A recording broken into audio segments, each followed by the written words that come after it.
Ekitalo ekya Sise Namukasa ekisinga obukulu nti ab'enganda ze bamaliriza ne bafuna ebisigalira by'omuntu waabwe. Kakati eyo bwe tuvaayo juzi bannamawulire military police bwe yabayiribya abamu ne bayisaako emiggo ku mibiri gyabwe bigenze okufundikira olunaku olwaleero nga waliwo bannamateeka abagambye nti ensonga eno tejja kusigalira awo. Bagamba nti bagitutte mu kkooti enkulu baagala Ssaabawoleza wa gavumenti avunaanibwe ku nsonga eno ate n'abasirikale bennyini abazza omusango guno nabo bavunaanibwe.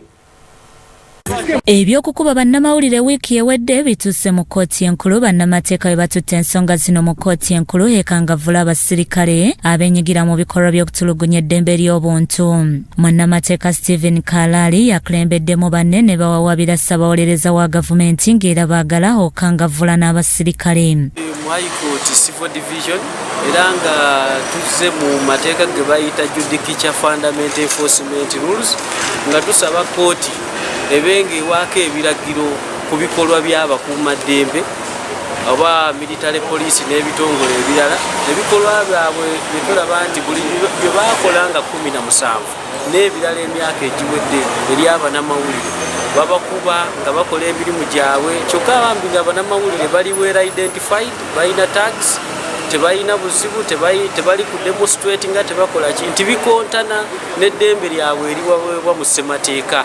Ono ku nsonga y'abajjaasi abavunaaniddwa akakiiko akakwatisa empisa mu kkooti y'amagye agamba kyalese ebibuuzo bingi eri bannayuganda n'obutawa mukisa bannamawulire baakubwa kubalumiriza. Kimanya reprimand biki wano ekisookera ddala nze nkirabanga kuwuddisa kuba ne bw'oba okola reprimand oba okusentensinga omuntu nti omugye mu mirimu gye toyinza kikolanga toyisa ate be baakuba kumuwaako bujulizi.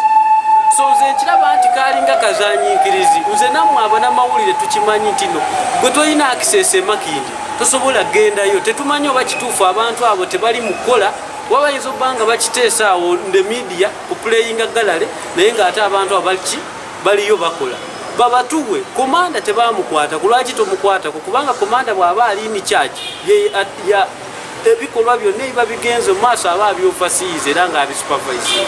So toyinza muleka noga nti kankwatemu bano na bano na bano.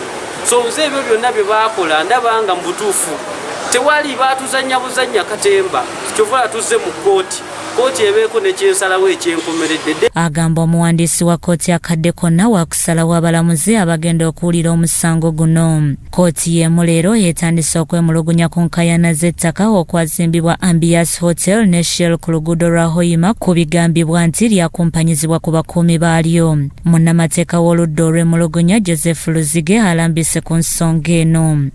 Ne Desmos nga 9 Ebakuli Ebukesa bayitawo Bukesa Ebakuli wawali Ambiance era wali paka ku Shell paka ku kikubo ekyambuka ku Bitaala paka ku kikubo ekyambuka Namirembe ku church ekiva ku Bitaala we Bukesa. So ly'ettaka eryo liriko 1.09 acres.